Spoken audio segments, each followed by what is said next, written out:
Loud. Okay, I think it's good. Okay. Um, Welcome everyone. We wish to acknowledge and honor the Miami, Delaware, Potawatomi, and Shawnee peoples on whose ancestral homelands and resources Indiana University Bloomington is built. My name is Ana Carneiro. I am a playwright and a director, and I teach playwriting here at IU Bloomington, and I run the MFA in playwriting program. I'm also the founder and artistic director of the Babel Theater Project, and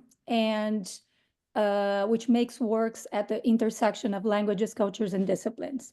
This panel is happening in the context of At First Sight Festival of New Works, which is a festival that happens every year and that focuses on new works happening on campus and beyond, and is curated by me and my colleague dramaturg Sarah Johnson, whom I don't know whether he's here today, but will be here in a spirit if not. And it's produced. Hi, Sarah. Okay. Hey. Hey. And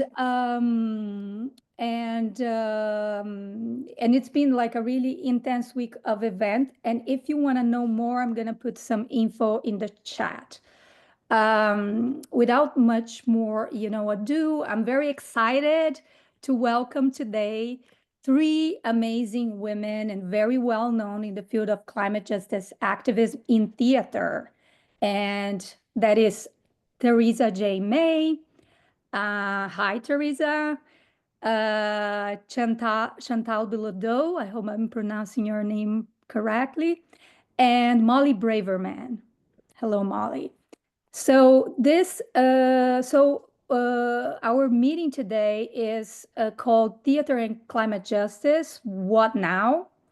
And is also happening in the context of a class that I teach, Devising Climate Justice. For today, I asked each panelist to speak for around 15 minutes. And then we're going to have an open conversation. So save your questions for later. And we do want this to be interactive. But I thought it would be useful for us to hear from each of you first. So I'm going to start with Theresa J. May, and I'm gonna read Theresa's bio. So Theresa J. May is a playwright, director, and a professor of theater arts and allied faculty of Indigenous and Environmental Studies at the University of Oregon. She teaches native theater, eco-theater, and performance courses. She is the co-founder of the Emus Eco Drama Playwrights Festival and author of Earth Matters on Stage, Ecology, Environment, and American Theater, which lays out her theory of eco-dramaturgy. Her play, Salmon is Everything, community-based theater in the Klamath watershed, exemplifies her ongoing collaboration with indigenous tribes. Her current project, Blue Jays Canoe, tells the story of tribal climate challenges in the Pacific Northwest. Other publications include Kinship and Community in Climate Change, Tu eres mi otro yo, the eco-dramaturgy of Jose Cruz Gonzalez, and Prefiguring the Environmental Justice Movement in Hansberry Raising in the Sun. Black Theater Review 2024, and Beyond Bambi, Towards a Dangerous Eco-Criticism in Theater Studies, Theater Topics 2014, and others. And I'm going to post this bio in the chat. Folks want to check out the publications. And without more ado, welcome, Teresa. Thank you, Ana. It's always weird to hear one's own bio read aloud. So anyway, I never expect that. So thank you so much for having me. I'm so honored to be here with you, with your students, with your colleagues, with Chantal Bilodeau, whose work I've admired for so long, and Molly Braverman, who's also a star in my life. It's yeah, it's just wonderful to be at this point where we are having these conversations. Because when I was a student in drama classes, 30 years ago, these conversations were not being had. So some of what Anna asked me to talk about was that journey that I've taken from like, duh, I'm a theater artist and I care about the environment. What should I do? To now being a person who collaborates with Indigenous communities and, um, you know, stuff. I want to acknowledge first that I'm on Kalapuya Ilahi, which is the traditional homeland of the Kalapuya people. They were dispossessed of their land by the United States government in 1858, and they were moved to the Siletz Reservation. We have 9 confederated tribes in the state of Oregon. The Siletz Indians is one. The Grand Ronde tribe is another. Confederated Tribes of Grand Ronde. So what happened was the over, 50, 60 different tribal and language communities in the state of Oregon were kind of consolidated into these tribes that have people from various different heritages and sometimes different language groups. So I want to honor the Kalapuya people. I always am so like profoundly touched by acknowledging that wherever I am, that it matters. And some of what I hope to kind of point out today is that that's the first step, to make that acknowledgement. And then there's what comes next. How do I live differently given that I know that story? Like Thomas King says, once you know the story, you can't not pretend you don't know the story, right? So anyway, I'm going to share my screen and share a little PowerPoint. Okay, hopefully this will work. And just, yeah, is that, you see the screen? Is that on, Anna? Okay, great. Yes, it is. So anyway, now I need my little thing to make it go forward. Sorry.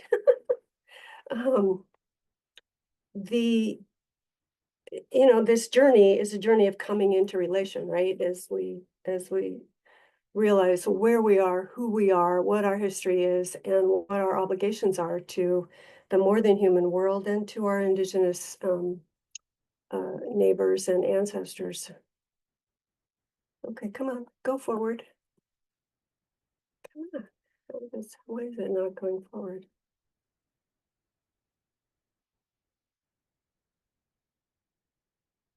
Oh, okay, I guess I have to do that. So just this weird word, ecodramaturgy, which is a very strange word, but it's this combination of what we understand as dramaturgy, or the interrogation of plays, the writing and the development of plays. I like to think of dramaturgy like liturgy, that it's not just the sacred text, it's actually the working of the text. When we talk about religious liturgy, or we talk about metallurgy, same little word. Metallurgy is like people who really know the metal at the cellular structure, and they can bend it and twist it and make things. And so dramaturgy is that for the art of theater, and ecodramaturgy is just, it's a critical framework. It's a way of coming to the work that centers our material ecological being and values and relation. It's playwriting from that position, directing from that position. It's the whole field of design and green scenography and material practice, and also critical analysis. You can look at any play. It doesn't have to be about climate change or about the environment. You can look at any play and see the values of the society in it, so you can see ecological values as well. So it's just making theater with those values. And it asks these questions. So how do we tell these stories, like Anna was saying? How do we tell new stories in new ways? And one of the reasons that I admire Chantal's work over the years is that this is what her work is wrestling with. How do we tell the stories of environmental impact that happens over geologic time, not just human time? How do we tell stories that are transnational in their spaces? Because, climate change is not, it doesn't know boundaries, right? Rivers don't know boundaries. Air, wind, weather. It asks the question, how do we dismantle settler colonialism? How do I, as a non-native playwright, approach that project in myself and in my work? How other systems of ecological violence, how do we bring them to the stage in a way that doesn't reinscribe them, right? In a way that doesn't repeat the harm by just like telling a story of harm. So how do we tell stories of healing that acknowledge the impact of colonialism over time? How does it complicate our relationship with technology? How do we tell those stories? And I think you read, No More Harveys. So there's an AI kind of person in that play. There's a conversation with technology, and how does that make us more human, make us less human, and impact our relationship with the natural world?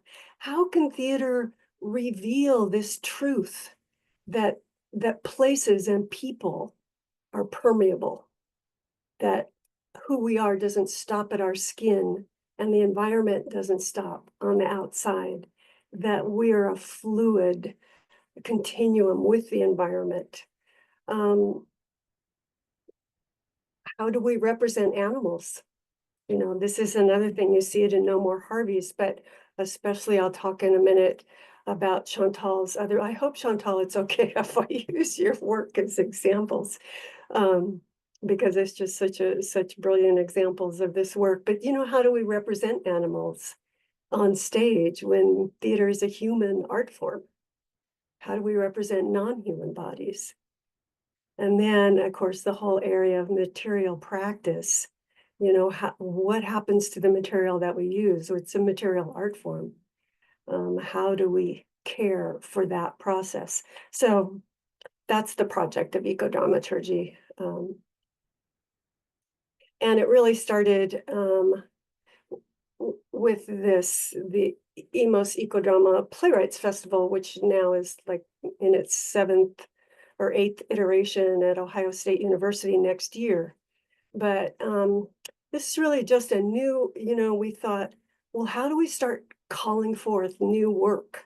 Years ago, my husband, Larry Freed, and I had a little conference on sustainable theater practice in Seattle and worked with the hazardous waste, Metro and the Department of Ecology funded it. And it was mostly conversations about material practice.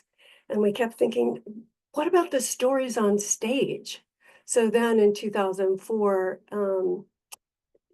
we started this festival that then has grown and continued. And you see down here, Chantal's play Sila was one of our best plays or first place winners, and some others that you might be familiar with. And we always have a guest artist and we have a guest scholar. And then there's lots of just people coming together to talk about theater, to see theater, to do workshops, have panel discussions like this one, and really wrestle with these questions, right? And then the playwright that wins the first place becomes the centerpiece of that, and we get to talk about that play and how it's working. So some of those questions, once you get into like, okay, we're actually going to do this play, then the questions get harder, right? That it's like you take a play like Chantal's Asila, which I dearly love, and all of a sudden you have to see the world from a hemispheric point of view.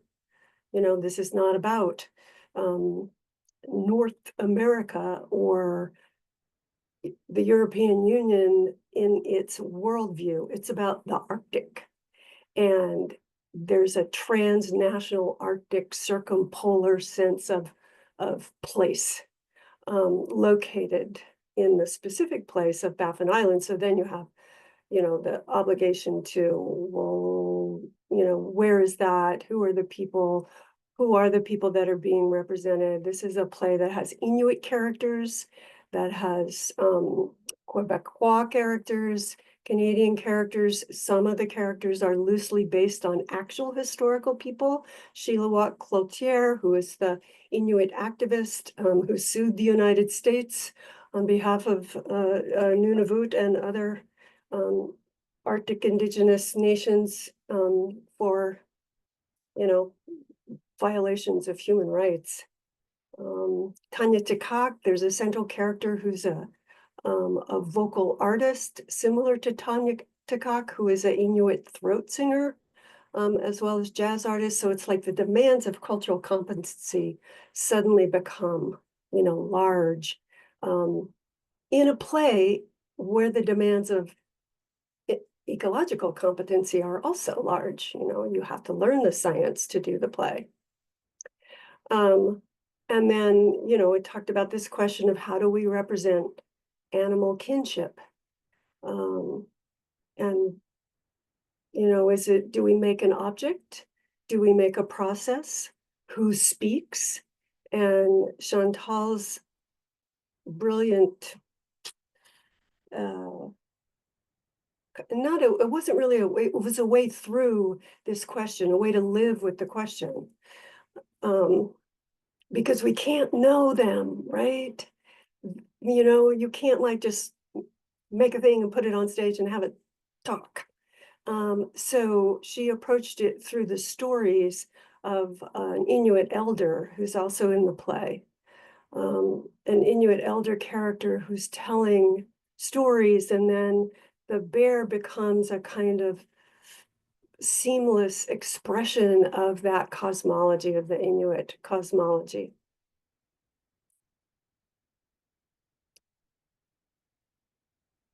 So, then this is another play, Burning Vision by Marie Clements, who's a Métis playwright, Canadian First Nations.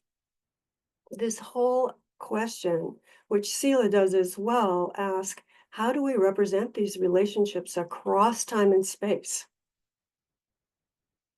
How do we show that what happened in 1920, when some white people first discovered uranium in Great Bear Lake in the Northern Territories, how do we tell the story that not only did that become the bomb that destroyed Nagasaki and Hiroshima, but it also created a whole generation of widows in Great Bear Lake because of the workers, the Dene workers who got cancer from working with those bags of uranium. I mean, that's a huge story of environmental justice, right? And your mind just sort of explodes with, well, how do I write a play about that? Marie Clements approaches that through these circular stories that interweave and only make sense really when they're on stage. You read it and it's like, oh, this is a difficult play. But once you put it in space, you start to see, these are these impacts across time and space, which is a very, it's an indigenous perspective that we are linked to our ancestors, but also to our neighbors across time and space. And then, there's the question of, by putting ecological harm or climate injustice on stage, do we reinscribe the harm? So how do we heal it? How do we assert resilience? And this play does also a brilliant job of that. It doesn't avoid the impact, but the play ends not with dystopia and disillusion and destruction. It ends with community, with birth, with a commitment to a future that we share. So I'm going to check the time here because I don't want to know I've already been talking too much. Oh, okay. So very quickly, so as all of this, in terms of my scholarship and directing and stuff, something that happened was shocking in my personal life and where I lived, which was about 70,000 salmon died in the mouth of the Klamath River in Northern California.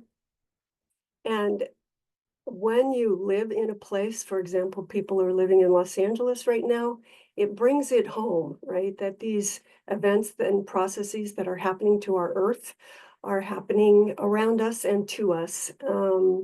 And when this happened, it was devastating for the Native community that was the Yurok and the Karuk um, that I lived with and who were my students. Um, and so I worked with Native faculty and Native students to develop a play that told the story of that fish kill and the grassroots movement to take down 4 dams on that river. 20 years later, those dams have come down. You may have read about that recently made the national news. But of course, the fish kill didn't make national news. What was making national news was the drought that was affecting farmers and ranchers upriver. And so we wrote the play to bring attention to the fish kill and its impact. And then produced it, and people came down the mountain to see it and talk about the issues, and it really became a part of the whole grassroots movement over 20 years. And it raised some super important questions for me about working with community, about the creative process, about whose story is it, who owns the story going forward, how history, the history of colonialism will just come up and smack you in the face when you least expect it. So these questions then led me to teaching Native theater, and through that encounter, I realized ecodramaturgy is not enough, or it needs to be augmented by a whole set of questions that came out of the Indigenous methodology scholarship. Linda Tehue Smith and many others have written about this. So now it's like, we can apply these questions to theater. How does theater bear witness? How does it celebrate thriving cultures? How does it end the silence? How does it revitalize language, assert democracy? So now these questions, which come from Indigenous scholarship, can be folded back on theater and on ecodramaturgy, making it much richer and making it, a more powerful, I think, in the as we go forward making theater. So at the University of Oregon, I've been working directly with a Native elder. We teach Native theater together. We do play readings of Native playwrights. Some of them are about climate change, some not.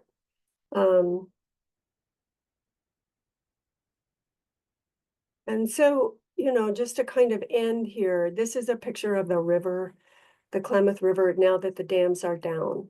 And, when we think, oh, well, what does theater really do? Theater participates in grassroots movements that do affect change over time. So I love this quote, which I'll end with, by Monique Mojica, that theater can, by performing possible worlds into being, we can transform stories that we tell ourselves and project into the world that which is not broken, that which can be sustained, not only for Aboriginal people, but for all people of this small green planet. Oh, the screen has stopped sharing. All right. So thank you. And Anna asked me to kind of throw a hoop around, the big idea thing. So really look forward to the discussion. Thank you. Thank you. And now we're gonna welcome Chantal. Chantal Bilodeau is a Montreal-born New York-based playwright and translator, and the founding artistic director of the Arts and Climate Initiative, which is an organization that uses storytelling to foster dialogue about our global climate crisis. She is co-organizer of the Climate Change Theater Action International Festival. She is writing a series of plays that look at the social and environmental changes that are taking place in the 8 Arctic states. In 2019, she was named one of the 8 trailblazers who are changing the climate conversation by Audubon magazine. Welcome. Thank you, Chantal, for joining us. Thank you, Anna. Thank you, Teresa, for kicking us off. It's always so inspiring to hear you speak, and not just because you're talking about my place, but because you you are so passionate and so articulate in how you talk about all of these concepts. It's really inspiring, and I miss you. So thank you for inviting me, Anna. I am also going to share my screen.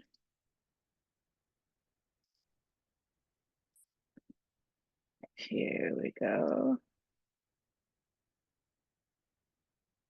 All right. So I'm going to check the time. I'm going to tell you a little bit about my journey. I'm a playwright and an artistic director. This is a photo from a great artistic artist residency that I was able to do several years ago around the Svalbard Islands, which are halfway between Norway and the North Pole. And this is the boat we were in for about 10 days, which is interesting to live in such cramped quarters for a number of days. The explorers were used to it, I guess, and they did it for years at a time, but for us, it was very novel and somewhat challenging.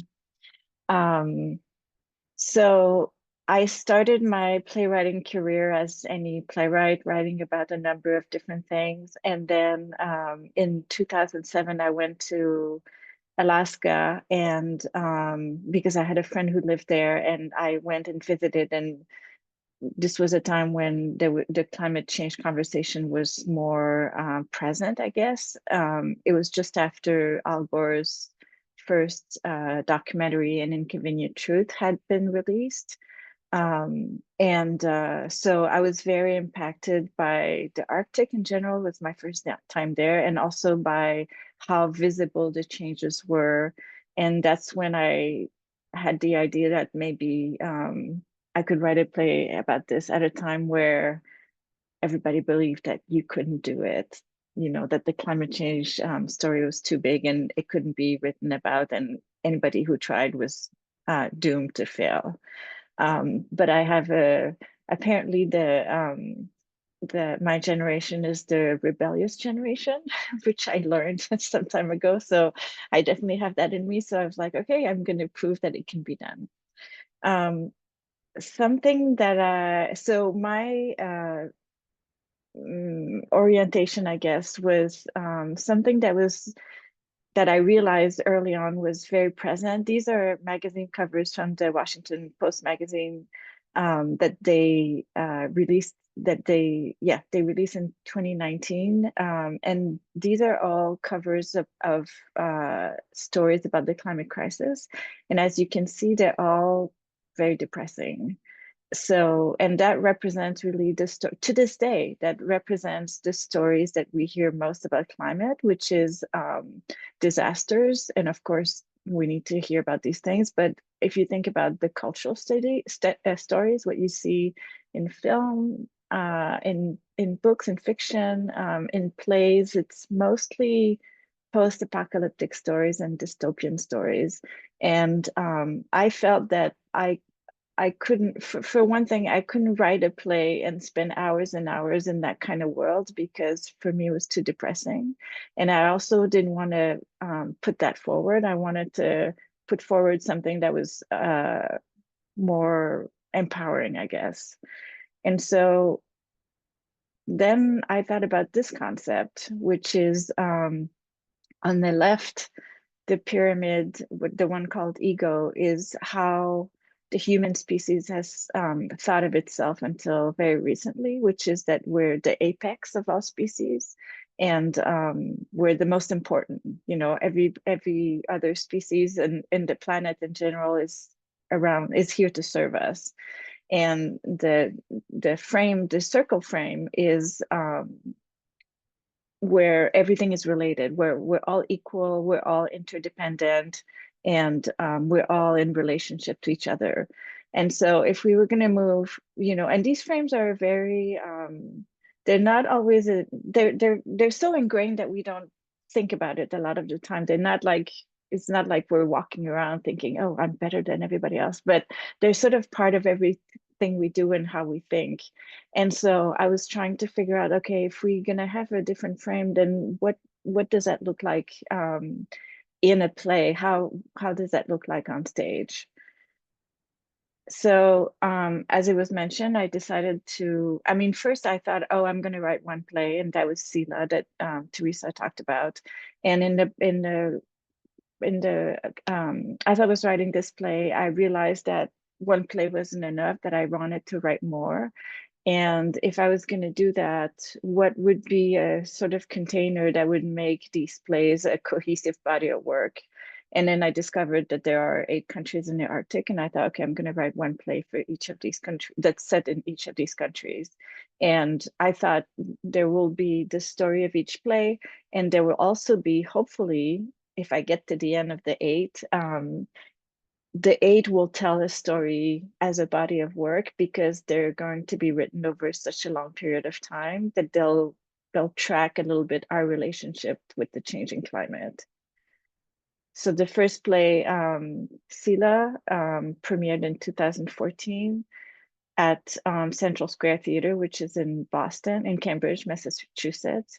And it looked at, I mean, Teresa's already talked about it, so I'm just going to go over it briefly, but it looks at how different communities who have different interests in the Canadian Arctic eventually come together and have to find ways to work together. And so I was looking at the scientific community, the Inuit community, the southern community, as they call the rest of Canada, and the oil industry, and how these things, and the maritime shipping industry, and how these things come together. And in order to put the environment on stage, I came up with these characters of the bears. This was a mama bear and a baby bear. And there was also a character that was an Inuit goddess of the ocean and the underworld. So one thing I learned when I went to Nunavut that was really impactful was that in the Inuit community, the spiritual and the what we would call the realistic world, they exist on the same plane. You know, there's no difference. And so I thought that was fascinating. And it's a little bit also how I like to think of the world. You know, it's like the story and the empirical evidence can exist at the same time. It doesn't have to be one on a higher plane than the other. And so that's what I was trying to do with this play. Then I wrote Forward, which is set in Norway. And while Sila, I say that Sila looks at interconnectedness on the horizontal plane across the land. With Norway, I tried to do something different, which was to look at interconnectedness on a vertical line. So the story takes place over 120 years. There's 2 stories. There's the story of Nansen, who is a Norwegian explorer who tried to reach the North Pole. And then there's several different stories of people at different times in Norway who appear in one scene and then never appear again. So it covers that covers the 120 years, and then those stories meet at some point. And again, the woman you see, the actor you see in the middle in the white dress and the sort of the blue makeup, she represented ice. She was the sea ice was embodied as a character. So again, it was about giving voice to the environment and seeing how how humans interact with the environment. Then the most recent play that was produced in Alaska in 2022 is No More Harveys. The first two plays have huge casts, like 8 and 9 actors. This one has 1. So I wanted to see, okay, you know, I can put a community on stage with a lot of bodies, and what does that look like if I try to do the same thing with one body? And as you can see to the left of the actor on the back on the whale, this is an Alexa, the Amazon virtual assistant. So the actor interact with Alexa throughout the play, and the whale doesn't speak, as opposed to Sila, where the bears were really characters. The whale is a character, but she doesn't speak. She's just there as a sort of a guiding spirit for this woman, and the woman interacts with it, and we learn a lot about the whale, but she's more of a presence than an actual character. Yes. So, and then the play I'm working on at the moment, which I did research for in 2024, is called Requiem for a Glacier, and it's set in Iceland. And the 2 photos you see are photos of a particular glacier named Ok. And as you can see, in 1986, it was still pretty big. And in 2019, there's almost nothing left. The glacier was officially declared dead by a glaciologist a few years ago. And there's a group of anthropologists from the US who worked with people in Iceland and created a memorial for that glacier. So they held a ceremony.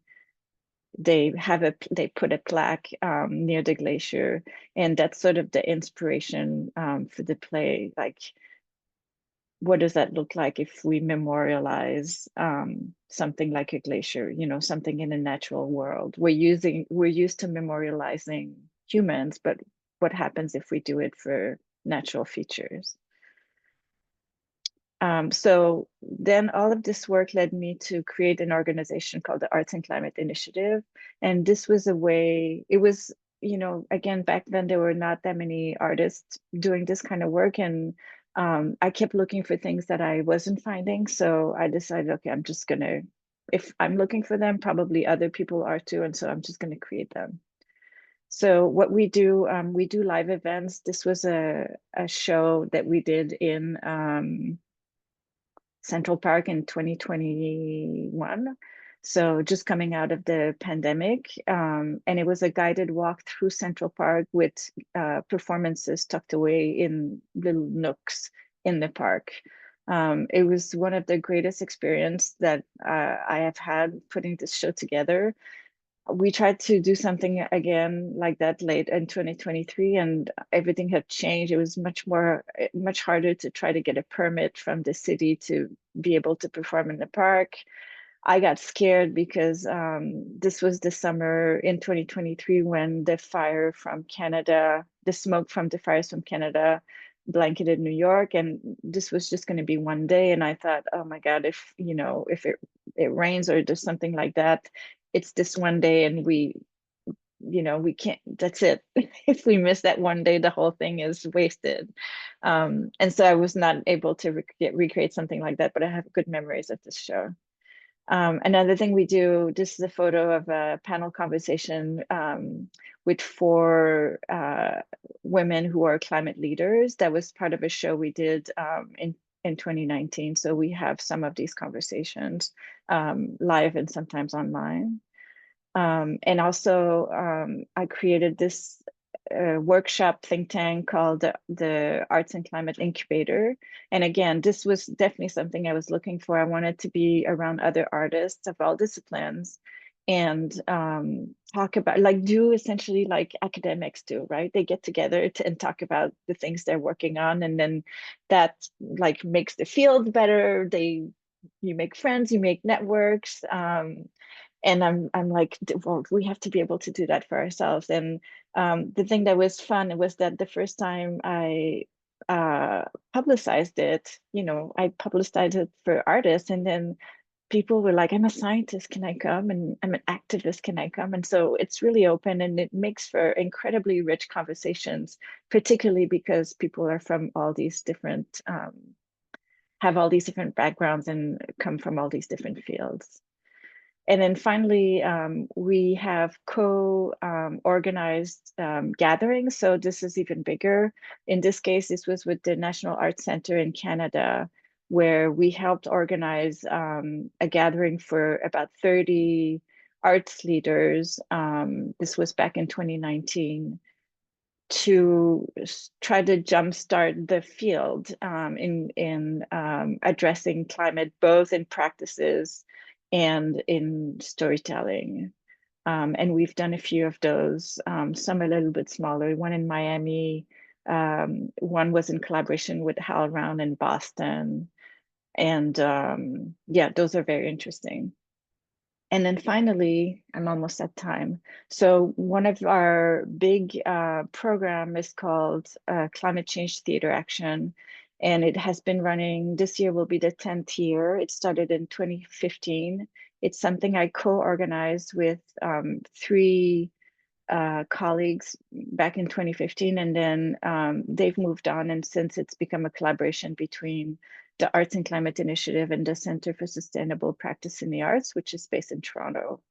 And the way it works is we commission 50 playwrights from around the world to write a 5-minute play about an aspect of the climate. And then we make these plays available to anyone who wants to organize an event in their community in the festival season, which is in the fall from September to December. And so this was a way, when this was created was in 2015, so it was around the Paris Climate Conference. And we thought, okay, there's this big thing happening, and nobody's talking about it in the theater. So we wanted to do something to try to bring attention to it. And we had such a good response in that first year that we have brought it back since.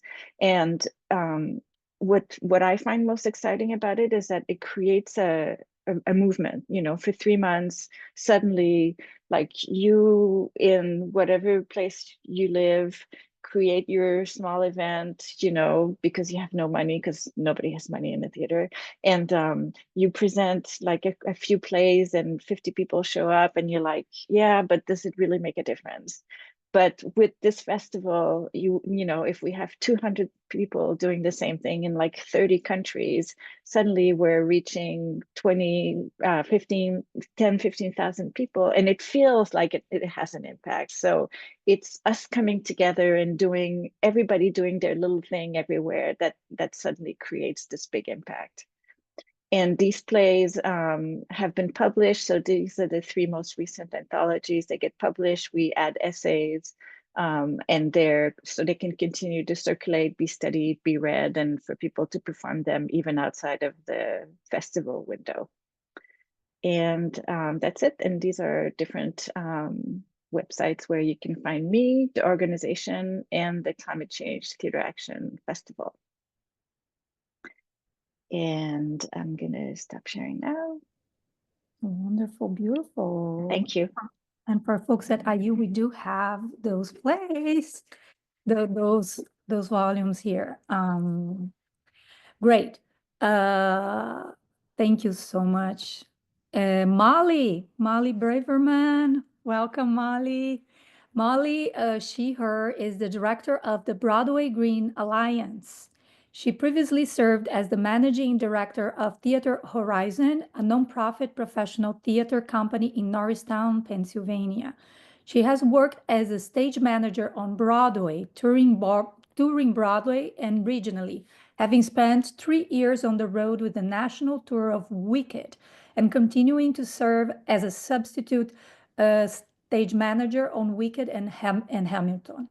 She lectures on sustainable theater and stage management around the country, and is a trained climate reality leader. She is currently serving as a 4-year elected term as a committee person for Philadelphia's Ward 2 Division 12. Thank you so much. Thank you. You're right. It is weird hearing your bio read back at you. I so appreciate it. My first disclaimer for the day is my lovely children gave me a terrible cold. So if I sound funny or have to mute to blow my nose, apologies in advance. But otherwise, I'm excited to join this conversation. I already have learned so much this morning. I always love listening to you both speak. I'm going to come at this from a slightly different perspective. I am not a playwright. So as you heard, I'm a stage manager. I've been on the production side, the arts administration side of things. So coming in with a slightly different perspective and a slightly different part of the work that the BGA tackles. But as we all know, those all link together. So we deal less with what is on stage, the content, and we talk a little bit more about how we make it. So again, this all goes hand in hand because we can't have one without the other, etc. So let's see, we've had such successful screen shares today. Can I cap it off with a third? Let's find out. Oh, it doesn't want me to do audio. Okay, fine. Did that work? We can see? Great. We'll see. There's a video in here. I'm not entirely convinced it will work. We will find out. But great. So the Broadway Green Alliance, to share a little bit about us and what we do. We have a mission to educate, motivate, and inspire the entire theater community and all patrons to implement environmentally friendlier practices. I like to say just like a teeny tiny mission there. We were founded back in 2008, so we are 16 now, and we have an environmental partner, the Natural Resources Defense Council, because as I like to say, we are all very passionate theater people, but as you just heard from Chantal, our work is better when we work together, right? When we work with people in different disciplines and different expertises, so we've been working with them from the beginning. Before I talk a little bit about what we do, everything we do is shaped by 4 core principles that are the things that really drive us when we think about how we approach our work and how we approach this topic. The first is that it is impossible to be 100% green. And just let that go. We can only be greener. And what we mean by that is with the best of intentions, we all have a carbon footprint just by existing. Systems in place, governments in place, things make it really hard sometimes to practice sustainability in the ways we want. So letting go of a bit of that perfectionism, of which I am guilty, and focusing instead on improving each day, right? How can I be greener tomorrow than I was today? And then building upon that next week, next year, and just continuing to focus on that build as opposed to I have to do it right or don't do it at all. And that goes hand in hand with 2, which is actions add up. So sometimes it can feel like what I'm doing right now feels small. I know that feeling, but trying to remember that we didn't get to this place that we're in right now because of just one big bad action. Honestly, that would be easier. We could just go tackle that one. Nope, it's harder. It's millions of decisions and actions and moments that got us into the mess we're in right now. And so therefore, but conversely, it's that cumulative impact that's going to help to work us get out of it, right? So those actions do add up. Number 3, we take a yes and approach to climate action. There is no perfect, right? As we just talked about, there are a million different ways into this work. And smart people can disagree on it. Right? There's a lot of different ways. And so we take a yes, work to reduce your carbon emissions right now, less waste, more circularity, and invest in solutions that are still coming, and work with your community members over here. So we really take a yes, and we meet people where they are and work to go from there. And finally, as we've been talking about here all day, there is no climate justice without racial justice, right? We know that the climate crisis impacts us all differently, and it disproportionately impacts a lot of the communities we've been talking about today, frontline and fence line communities, BIPOC, economically disadvantaged communities. And so therefore we have to center that in this conversation, which is literally in the title of this panel. So that's, again, these are the 4 ways in which we sort of really frame the work that we do.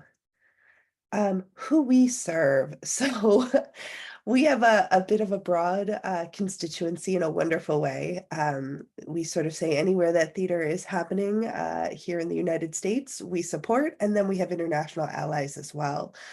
So we help folks on Broadway, touring Broadway, off Broadway, in colleges and universities, K through 12 theater programs, and regional. As I said, just everywhere theater happening, we are there. You know, and it's fun because at once it's all the same and different, right? The nuances of what I needed running a regional theater in Philadelphia than what I needed on Wicked were different, but the core of what we were trying to accomplish, all the same. This is just a little bit quick diversion from what we do, which is just what's at stake. We've just talked again, and sometimes when I give this talk, I think it's helpful. You all just heard about what's at stake. I'm going to talk just about the theater for a minute. I play this game where before a lot of the talks I do, I just go on to some major news outlets and pull the most recent headlines that have a terrifying headline to them. You know, as Chantal said, it's really easy to find really terrifying negative environmental news.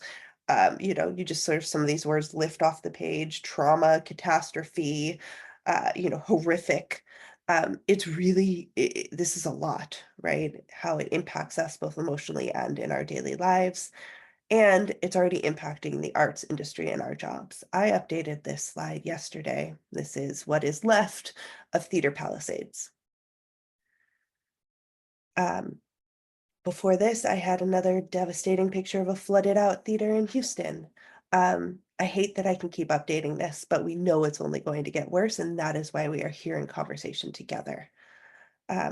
It's here. This is, you know, when I was growing up in school, it was all about like, for your grandkids. Sure. Boy, was that off though, right? This isn't a future problem, it's a today problem. Reference to the Smoke in Times Square. We in April 2023 hosted our Broadway Celebrates Earth Day concert in the heart of Times Square. The irony is not lost on us that had we had that same date 2 months later, we would have had to cancel due to that wildfire smoke.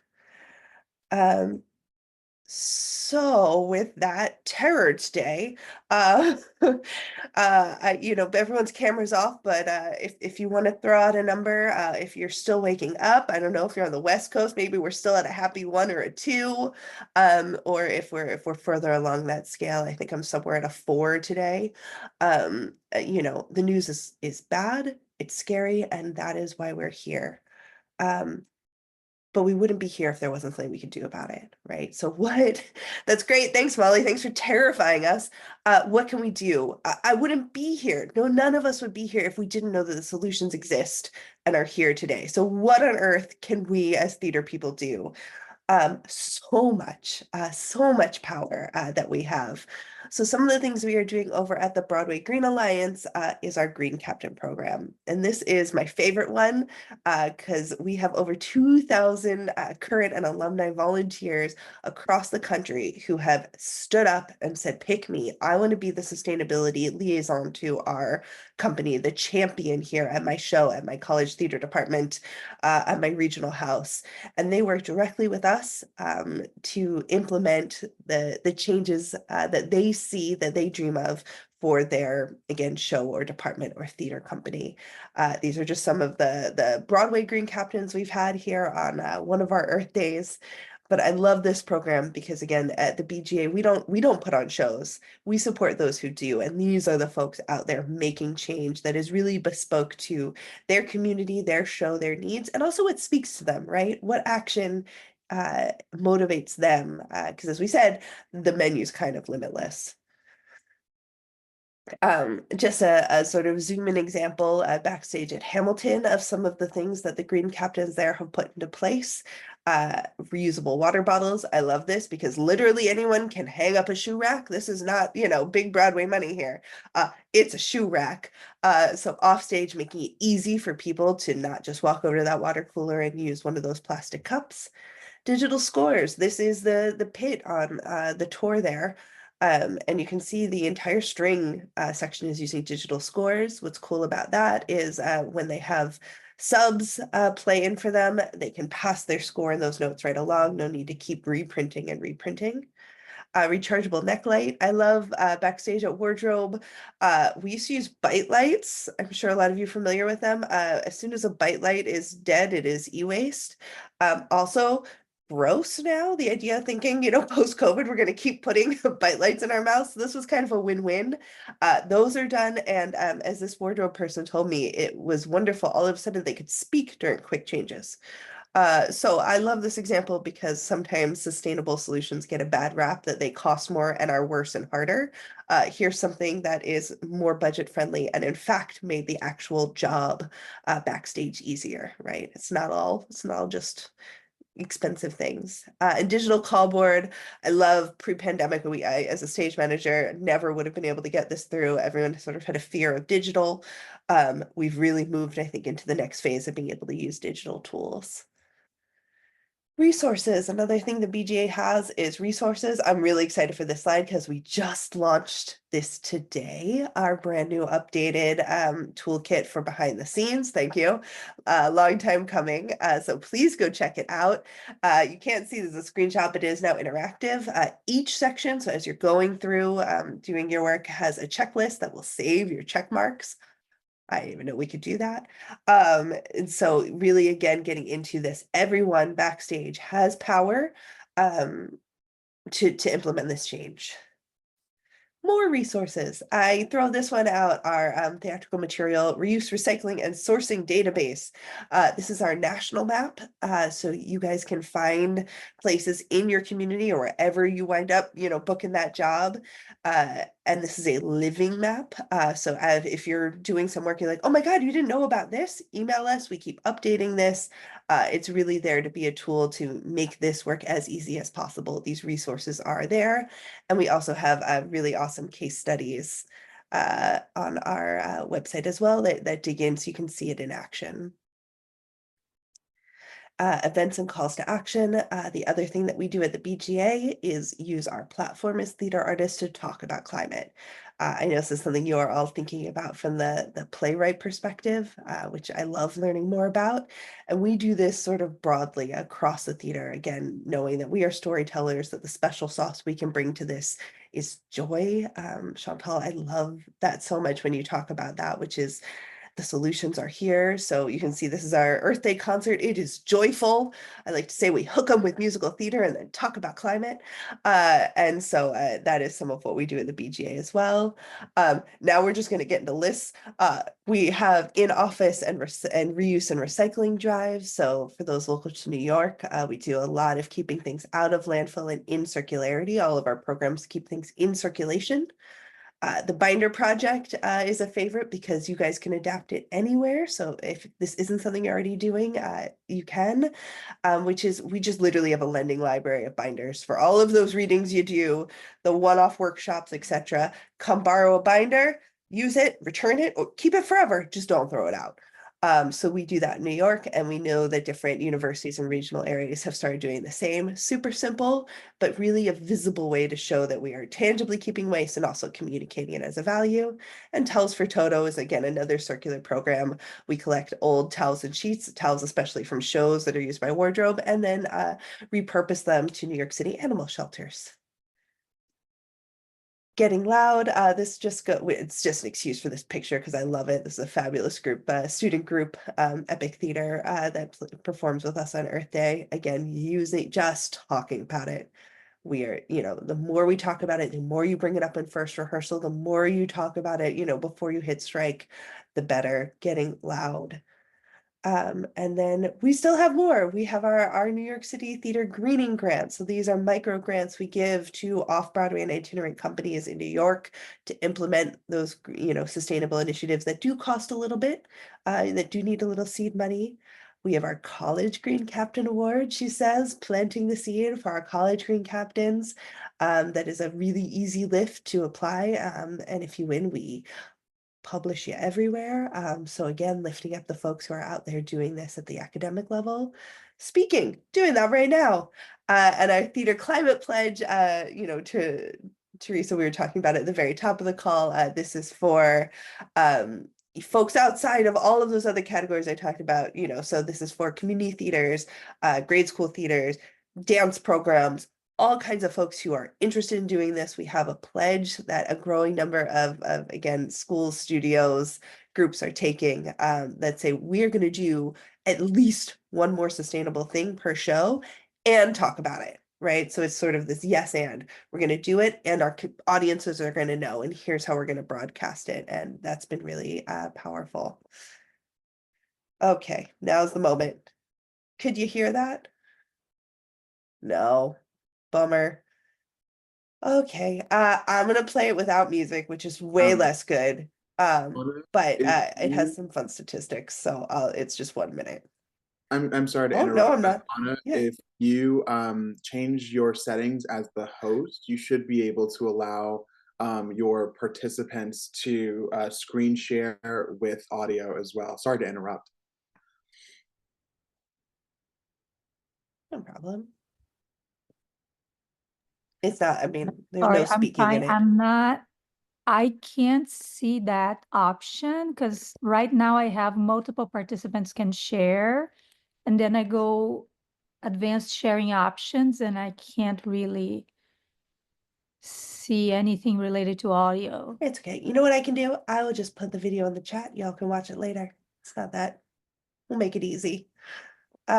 Just give some fun statistics from the past 15 years. So I'm going to end with what gives me hope, because again, we wouldn't be here if there weren't hope.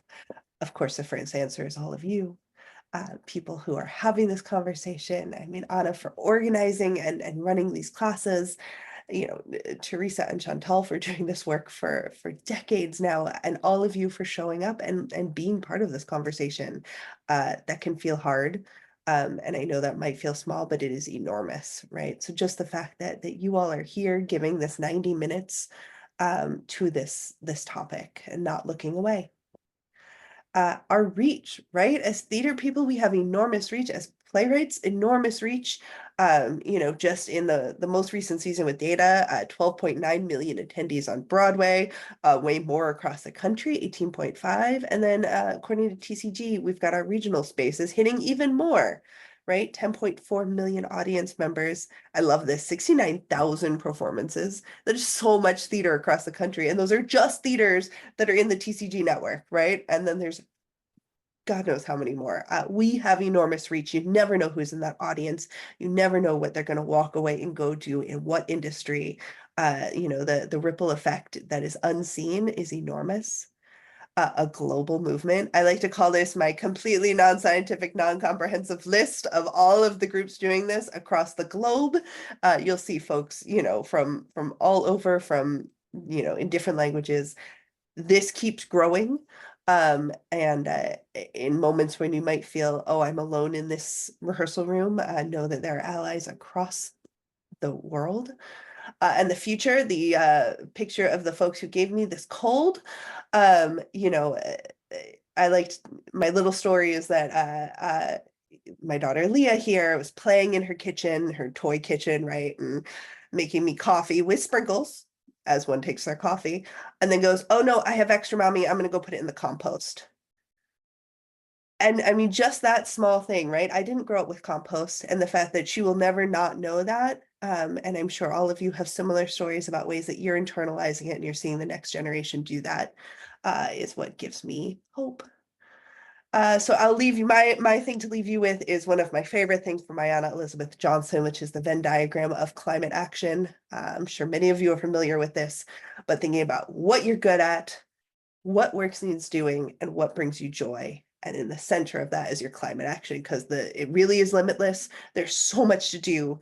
Picking where to start can sometimes be one of the hardest moments, right? That inertia of, but is that enough? Where am I? Just start. Everyone's like, what's the number one thing I can do? Start, right? Pick one thing, put it in your play, you know, do something at home, whatever it is, get started.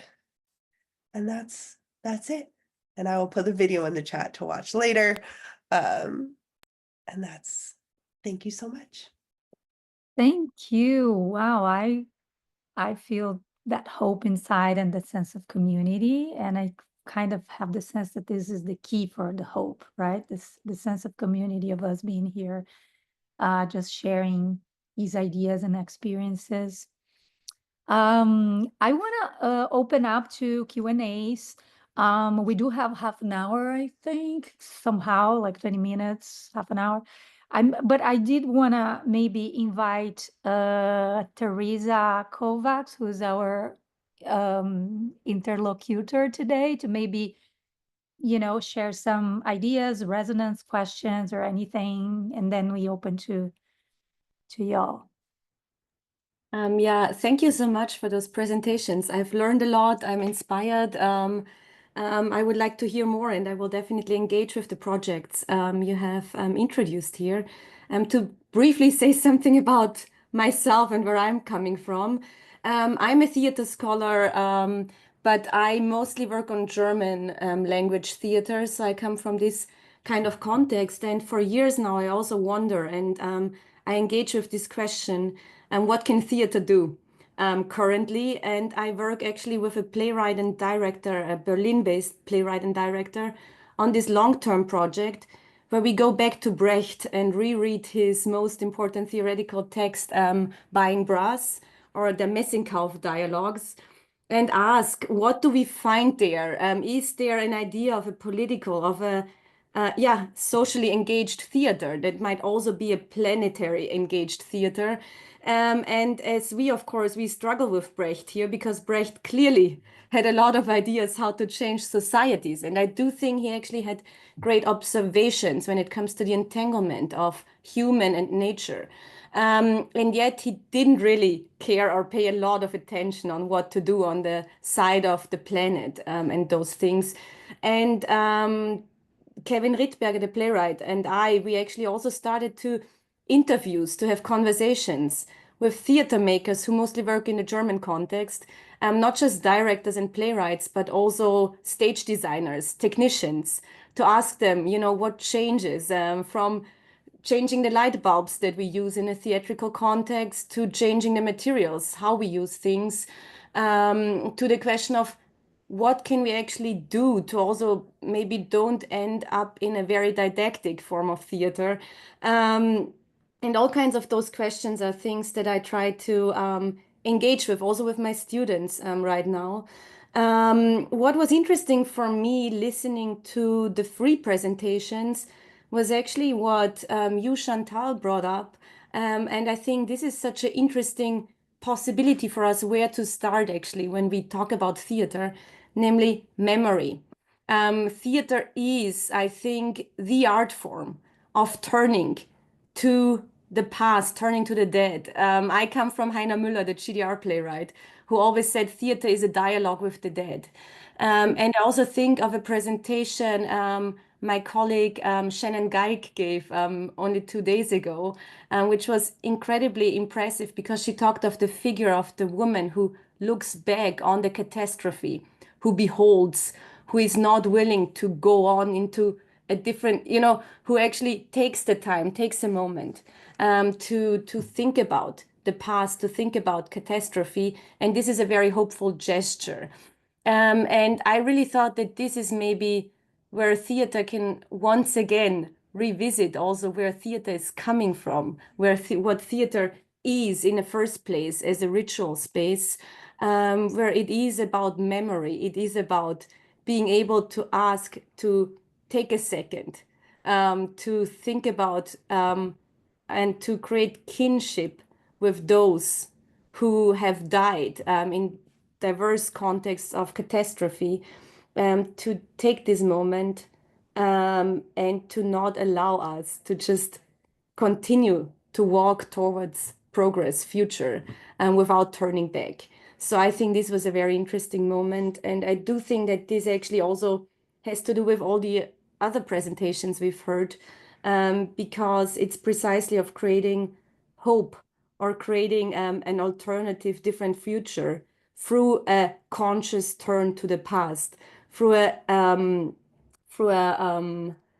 taking into consideration that the present always contains past and future, and through using theater to make this visible, to actually explore forms and ways of how we can connect to past and future from a very conscious present. Yeah. Wonderful. Thank you so much. I'd like to, open to folks who are attending. If you have questions, you can put in the chat. Let me see. Actually, no, we have some things shared. And if you want to ask a question, please, I would ask maybe to turn your video on if possible, but if not, that's okay too.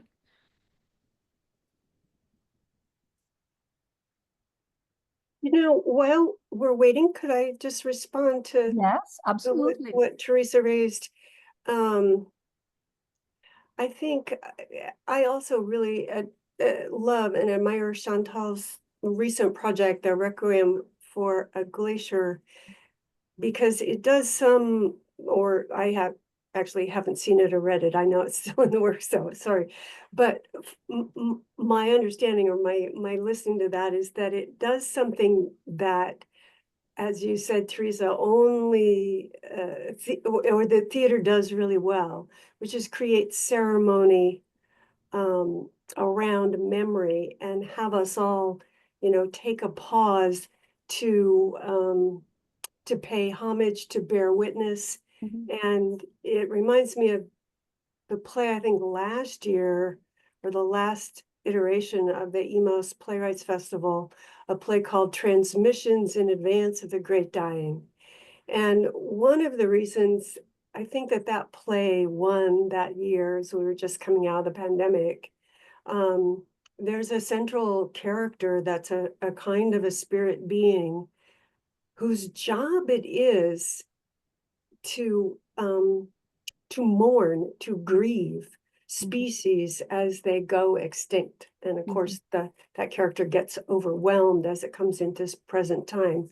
But so that the emphasis on the contribution of that which is leaving us, and our relationship with it. And then just to add to that, there's a notion, indigenous notion, that time is circular. So we can talk about our ancestors of the future.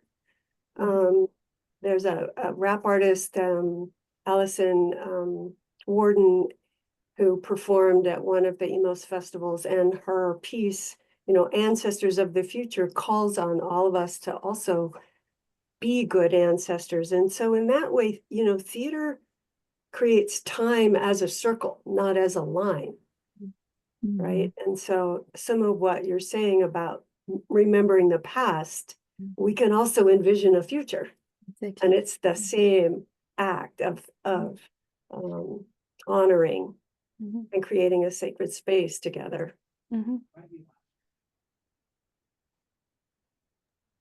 Thank you so much. We have a hands raised here. Yagmur Atlar, you wanna? Yes, please. Thank you very much. I didn't know whether or not to raise hand or write it in the chat, but yes. First of all, thank you very much to all of you. As a PhD student studying intermediate eco-criticism in theater, this has been amazing panel for me. And I actually have a question for Chantal. I was thinking, as I mentioned to you, I'm actually studying some of your plays in my project right now. And I was thinking, as now the very controversial term Anthropocene, it's very common that they are discussing how even the term is a bit oxymoronic in the sense that it still centralizes humans. And now with the shift from humans to non-humans to planet, and I want to give credit to Professor Nassim, who is also in this panel right now, because she's also talking about this a lot in her articles. Was this, and I think this shift is very clear in almost all of your plays that I read so far. Was this like an intentional theme that you wanted to brought up? And as you mentioned, how ego and eco connection works. And I think it's a difficult job to interlace all these issues that addresses Anthropocene and how it's sometimes a problematic concept. And that's why I want to ask if it was something that you did on purpose or it happened naturally in your place, especially in Forward, I was thinking, due to the different layers that you mention in the play. Thank you. Yeah, thank you. So I think when I first started, when I wrote Sila, I don't think the term was very common yet, Anthropocene. I think it came later. So so it wasn't conscious. And I would also say that when I write a play, I can't apply sort of a theoretical concept to a play when I'm writing it. It's a different part of the brain. And so it's more, the things I'm doing are more based in instinct and feelings, I guess. Like I felt like I wanted nature to speak. I felt like I wanted animals to be present, and it was important to me that there be a relationship. It was another thing is like I feel strongly about mystery. Like modern society tries to explain away mystery, right? But it's there, and it's there for a reason, and I think we need to bring it up to the surface. So all these things are coming more from a heart place, you know, and then when it's done and it's like written and I can flip through it and I've done my job as a playwright, then I can look at it and somewhat and apply some theoretical concept to it. But there are people who are much better at doing that than I am, and so I usually rely on people like you or Theresa or Nassim to, you know, then look at what the theoretical concepts are that can be extracted from the play. I hope that answers your question. Yes, definitely. Thank you very much. And we have Michelle Moore. Hi, a fellow Green captain here, and so I had a question about the so just a little bit of background about me. I'm the paint and props supervisor here at IU, and my thesis work back in grad school was sustainability focused. And so this was a really cool panel to be a part of, so thank you to everyone who spoke. Molly, it's nice to see you again. Met you at USITT last year. Looking forward to seeing you again this year. And so I was really curious about this wonderful polar bear puppet that we were looking at pictures of earlier. And I was kind of wondering if you would be willing to talk a little bit about your relationship with the builders of that puppet, and if sustainability had a part in the creation of that wonderful animal on stage. Yeah, I can speak to one, and then maybe Teresa, you can jump in and speak about your polar bear too. So the big one, the fully realized puppet, was built by Central Square Theater in Massachusetts in collaboration with the University of New Hampshire. So they shared the puppet because then they could share the cost, because apparently it was super expensive to build. And I think so. I was not that involved in the building, you know, and I mean, they showed me sketches, but I think they tried to be as sustainable as possible. I don't know what that means for a puppet. You know, it's probably not like super green to build a puppet. But I mean, I think the frame was wood, and I don't know, to tell you the truth, I don't know. So maybe Teresa, you can talk about your bear. You know what I do know about the bear that was used in the Central Square production of Sila is that then they were sort of renting it out. Like if you were going to produce that play, that puppet, they made that puppet available. We were way over in Oregon, so the cost of actually shipping the puppet was not, you know, sort of beyond us when we mounted the play here. But I'm trying to remember that puppet too. I know it was like wood and bamboo. There was some paper mache over the top. There was some foam, but I think they got it, they recycled from recycled sources. The dramaturg on it, whose name I'm forgetting right now, but down in class at Tufts sort of took me behind the scenes when I came out and saw that production. So I saw the inside of the bear because I knew I was going to direct the play. So I was kind of, interested in that. But when we produced it at the University of Oregon, we were asking that question, how do you represent a bear that's not an object?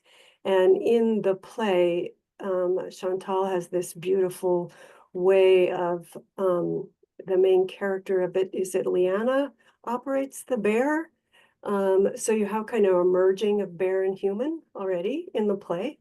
And so that idea, got us thinking about how a bear is a village, how a bear is not just an individual, but that a bear is at the center of this community and functioning community. So that was sort of going on in our heads. But then what happened was we are not strong in costume crafts in our department. We're really strong in scenic and we're really strong in costumes.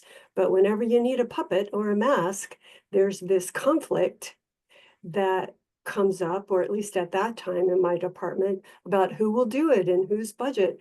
So it kind of took a long time for the team to work out the question of the bear. And then at the same time, we got to direct the play, we got to rehearse. So I was doing a lot of just movement, improvisation, contact improv with we had a kind of chorus of people who were the land. And ultimately, as you saw, we didn't have a bear. We had 7 bodies that moved together as one body, and then a paper mache head, which was made of bamboo and paper mache, that was operated by that group. And so it was a different way of coming at the task of representing the bear, some of which, was sort of accidental because we were slow in thinking through that problem. But then it turned out to be what I thought was really right, because it represented a process, not an individual, and relationships with community. So many Thank you. bears.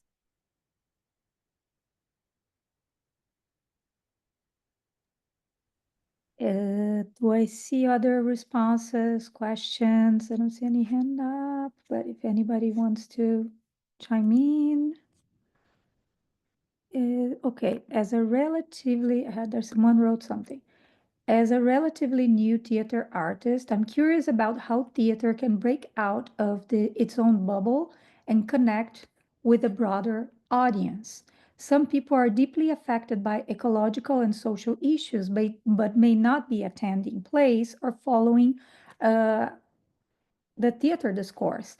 How can theater engage these individuals and communities in meaningful ways? Is it just more about community outreach, like you all have clearly shown, internet virality, etc.? Great question. Who wants to I'll chime jump in? in first, just because we, being outside of the actual content, we take a different approach to this. I think you make a great point, which is some people are going to show up to talk about this and other people aren't, right? And so something that, I've heard said from a lot of fantastic, smart climate speakers recently is that, every job is a climate job. Every topic is a climate topic these days. Some people just might not know it yet. But that is definitely something we try to do at the BGA, which again is there's no shame, there's no guilt. If this is the first time you've ever thought about this, welcome. If you're not ready to think about it, okay, how can we bring you along? And again, sort of reaching people in different places. One way we do that is with sort of the celebrity of Broadway. And knowing that Broadway gets attention, and so people might be tuning in to a Broadway show because they love the music or whoever the performer is or whatever it is. Wicked is huge right now, and reaching massive people, a group of people who aren't coming to it maybe for climate, but how can we talk to people through those different channels, as you said, so that we are talking to a broader audience than folks who might come to the table if we are specifically saying climate, because also for some absolutely mind-blowing reason, climate has become politicized. So different ways to reach folks. And again, one of the big ways we do that is via our Times Square concert, which is mostly wonderful performances, songs that have nothing to do with climate, and then messaging in. And I think that goes hand in hand with, again, the content that is about climate, the content that is talking about it in different ways, the content that's not talking about it at all, and how that all works together to reach new and different audiences, again, in whatever way works. It's the different learning styles. I kind of look at it that way, right? Some people might need to access it through visual art, some people might need to access it through Wicked, some people might need to access it through these incredible plays that you all are have written and are directing. So it's not a full answer, but it's one way that we approach it, which is, again, trying to meet people in spaces they already are, that might not be climate spaces already.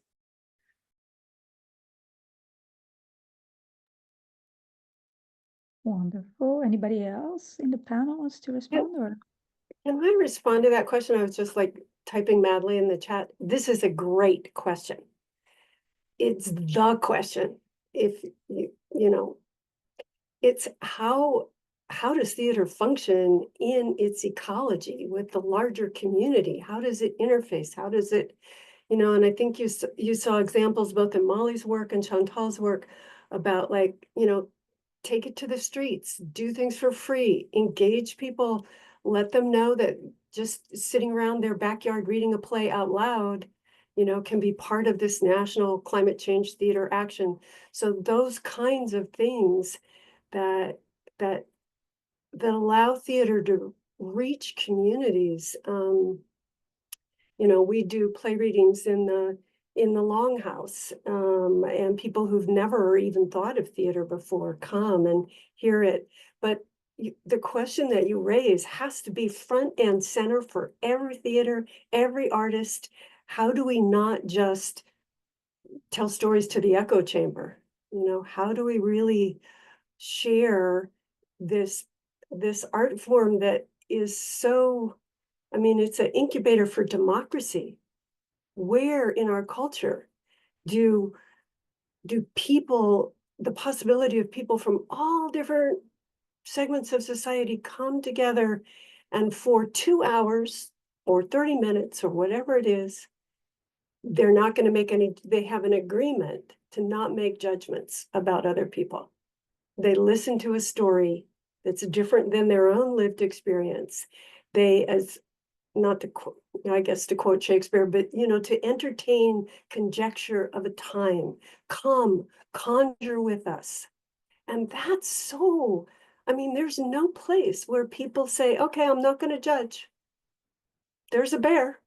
There's a Inuit spirit. I don't even know where Nunavut is, but I'm not going to judge.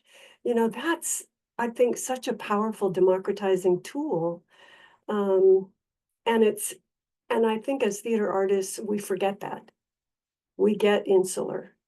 So it's man, take it to the streets. That's, speak to the streets, reach out, build alliances, community alliances. Sorry, I get passionate about this. No, I was just saying that it gave me goosebumps. I couldn't agree more. And one statistic I didn't have at my fingertips, but I think speaks to that, which is in a recent climate change survey, is 64% of Americans report being very worried or somewhat worried about climate change. But conversely, only 33% say they talk about it. And so I think always there is that gap, man, that's a rich gap to reach people in. I know we are kind of on time, and I want to say also to the students who need to go, please go. But I do have a question response to that, because I was thinking, okay, here we're also talking about what is the aesthetics of sustainability, right? And I think we have some answers here, right? Like maybe go on the street is not not just the idea of a theater space in the conventional way, right? On the other side, I wanted to bring the question of story too. So, because I think what's really hard to thread here is, and maybe in conversation with like the ideas that Amitav Ghosh brings about, story and how it's difficult, for the imagination. How do we thread this thing of not creating harm with our stories, with what we are writing, with what we're creating, directing on stage, yet deal with a zeitgeist also of climate denial, right? It's like we are living uh, in a period where, yes, people might acknowledge, but let's just acknowledge that we now have a government that you know thrives also in climate denial. So I'm wondering if we could talk just a little bit about that. And thank you for people who are posting on the chat. I can jump in. First of all, climate deniers don't go see plays about climate. So I don't think we have to worry about, finding ways to speak to them. I mean, they might. It has happened to me that the parents of a student who was cast in one of my plays came, and they were deniers, and they were extremely grateful. I don't know if it changed their mind, but they came twice. They supported their son. They were extremely grateful, and I was happy to meet them. I think so. There is this study called the Six Americas that look at it's published by the Yale Climate Connections, Yale Climate something. It's a long name, and Georgetown something climate also. And they update it every few years, and the deniers are a fairly small portion now. They're like, I think 11 or 12%. And the alarmists have grown, they've doubled in the last 13 years. And then there are four categories in between those two extremes, and those are various levels of engagement. And I think these are the people we need to speak to with our stories. These are people who are going to can't come, right? So you might be able to reach a few people here and there if you go out on the street, if you're able to be in public spaces. But for the most part, the theater happens in fairly contained spaces, and people pay, right, to attend. And so it's a self-selected audience. But among the people who are interested and the people who are going to pay, there's only a small portion who are very engaged, and that's where we can move the needle, I think, and that represents the major part of the population. So I don't know. I mean, I'm totally fine if somebody disagrees with me, but I like to think of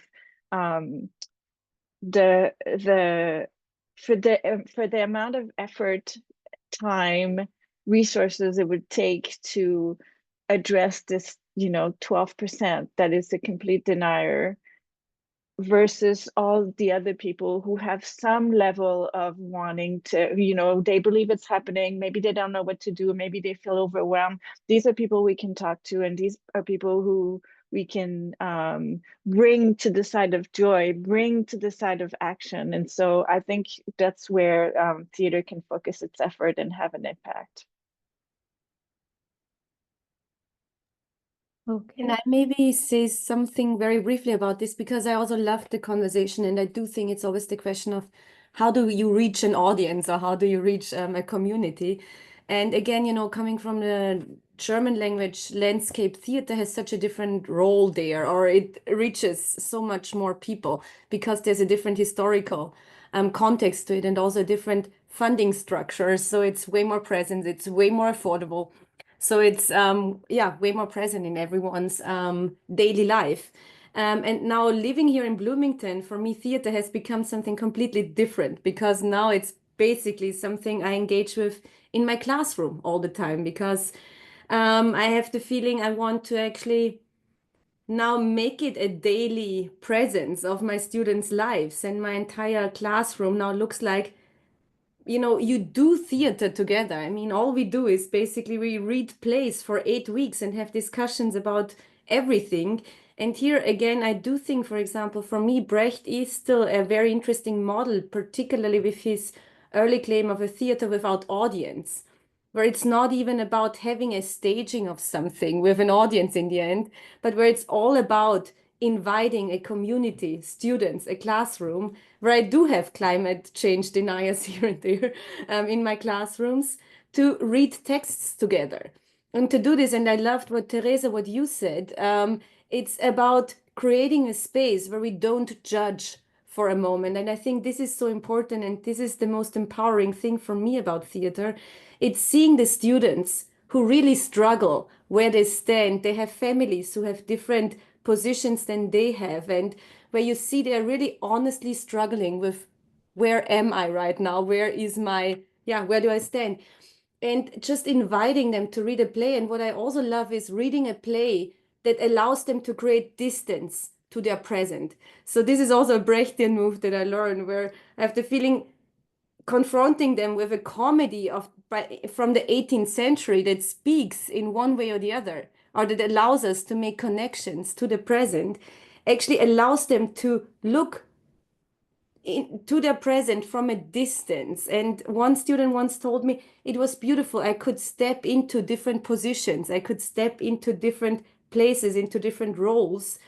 And all of a sudden, all the noise from social media that I usually have in my mind when I try to think through something was gone. And I could think clearly about issues that I care about. And for me, this was so beautiful. And it inspired me to just really now focus less on productions that happen in spectacular ways on a stage, but to say we can create theater just by coming together as a group. And without any prop or anything, all of those spaces can start to emerge because we start having discussions, we start having spaces where we can think through things without all the noise of everything else that usually surrounds us. And this is a small thing that I wanted to add here because I was very inspired by your statements. Thank you, Teresa. I think so we are past time, so I want to respect everyone's time.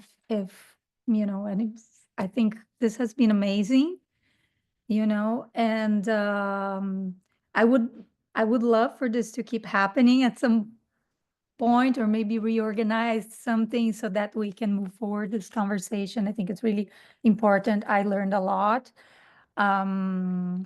And I want to thank you all for, you know, being here, sharing your experience, your work, your thoughts, and thank you. We keep connected then. And yeah, it's weird to say bye, but to create some closure. But I think we feel in our hearts. I think that's even better than just trying to say things that are, you know, to wrap up, you know, thoughts around this like topic that is so important. But what I can say that is that I'm getting out with a sense of hope. You know, I do have a lot of questions, but I have a sense of hope, and I think that's important. Thank Thank you, Ana. It's a really, you know, heartening. Certainly, I mean, I love talking with Chantal and Molly and hearing all the questions. It is a space, you know, of community, a space of hope, a space of shared ideas. And I'm just really appreciative of being here and for the inspiration from all of you. And we carry that forward into our work. Like, you know, Molly said, do one thing. And that might be read a play, you know. It might be go for a walk, but yeah, do one thing. And today this was our one thing. And really, really beautiful conversation. So thank you, Chantal and Molly and Ana and Teresa for making it possible. Okay, thank you so much, y'all. Thank you. Thank you all. Anna, if I may, I know that Fiona had a question that wasn't answered in the chat, and then I also had a question. Just for the sake of time, would we be able to email you and have those forwarded to our panelists? Yeah, I think so. Are you all agree with that? Yes. Okay, sorry, I did miss that. I was probably overwhelmed with like grappling all of these things and like buttons. But yes, we can share. I can share their email if that's okay, and they can email. Okay, Yeah, thank you. that's a really important question, Fiona. So thanks for raising it. Yeah, I'm happy to respond or stay. Oh, I mean, I am okay staying, but I don't want to like. What was the question? Let's see. I want to raise the elephant in the room, wondering how you all are now planning to resist in your theater practice under Trump. Gotcha. I don't see that. Okay. Does any, I think we could talk about this if you all agree or don't have to jump out, or if you want to respond, Teresa. Oh, just we keep on keeping on. I mean, the noise is deafening. And our theaters are safe spaces. I mean, I'm in a sanctuary state as well. We need to know what are the sanctuary laws. You know, some of the things he's proposing are already illegal in Oregon. So, you know, that staying in community, you know. So I think art, I mean, Teresa knows this. I mean, to think of the conditions under which Brecht functioned and many others of his time, we are now them. So art is enormously powerful right now. So we keep on. Mhm. Thank you so much. If I also am allowed to jump in here, it's precisely what I actually reread with my students last week. It was Theater in Dark Times. And I do think, you know, revisiting Brecht, who really thought for 20 years, what does it mean to make theater in dark times, which meant for him Second World War, Holocaust, but which also meant, and he made it clear, colonialism, imperialism. And there is this beautiful short essay, a short paragraph in his Buying Brass, where he talks about ease. And he says that the power of theater in dark times is that theater will always be connected to a form of ease, of pleasure and joy. And this is what you need more in dark times than anything else. And if theater can do something, then it's the quality that it is something that comes with ease, even in dark times. And through this ease is able to actually intervene in those dark times. And I do think this is just something so important that we can keep in mind. And it's a beautiful text to revisit this right now. And the students, of course, immediately made a connection to what they experience right now in their daily lives. But yeah, I mean, we have historical examples of theater continuing to do their work, doing important work. And I also can say, coming from Austria, I lived for the first far-right government after World War II in a Western European country. And theater was one of the most important art forms to challenge actually this ideology. And without theater, so many interventions wouldn't have happened. So I'm a big believer in what theater can do in dark times. And it is a space for a different community when we have the feeling everything around us encloses in all the wrong ways. Yeah, if I could say same for me as a Brazilian, you know, theater artist, when we have the history of oppression, of dictatorship and recent like recalls to turning back to dictatorial times, you know, it's theater that, you know, the ability of getting together in the same space, in the same room that other art forms maybe don't have, that allow that sort of sense of interconnectedness and community. Ren, did you have your one comment or question before we end, just to make sure we're not Yeah, leaving? sure. I wanted to ask about AI. I'm personally like staunchly anti-AI, but I'm also like trying to be conscious about like not proselytizing and I don't know if the phrase is like doomsaying when it comes to like people's personal usage of AI, specifically because it's growing so prominent in social media and casual use. But do you have any offerings as to what pushback looks like specifically for us at IU, because we are at an institution that purports itself as ecologically conscious?